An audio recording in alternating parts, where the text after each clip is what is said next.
ઇસ્માઇલ અહમદ પટેલ, સરપંચ Shri Sarod.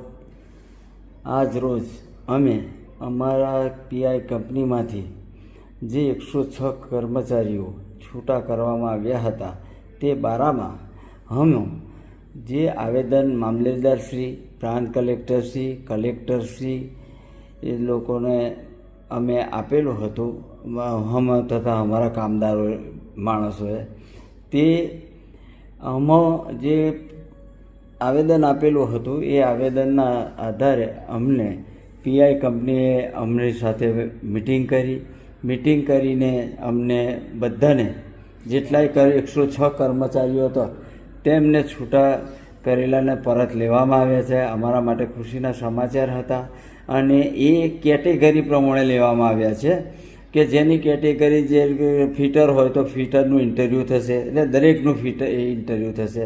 ઇન્ટરવ્યૂમાં pass થશે તો જે પગાર પહેલાં હતો તેનાથી વધારે પગાર મળશે અને જે ફેલ બી થશે તો તેમનો જૂનો જે પગાર હતો તે પગારે પરત લેવામાં આવવાની અમારી જોડે વાત કરી છે।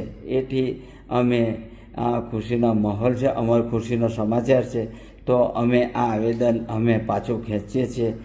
ત્યાર પછી કોઈ બી આવેદનના આધારે કોઈ વિઘ્ન સંતોષી લોકો આ આવેદનમાં કાલે ધરણા પર બેસે એ સંપૂર્ણ જવાબદારી એ લોકોની રહેશે, અમારે કોઈની જવાબદારી રહે નહીં। એ એમની રીતે એ કરે એ એમને ભોગવવાનું છે। આટલું કહી હું નિર્મું છું। જય હિન્દ। ઓકે।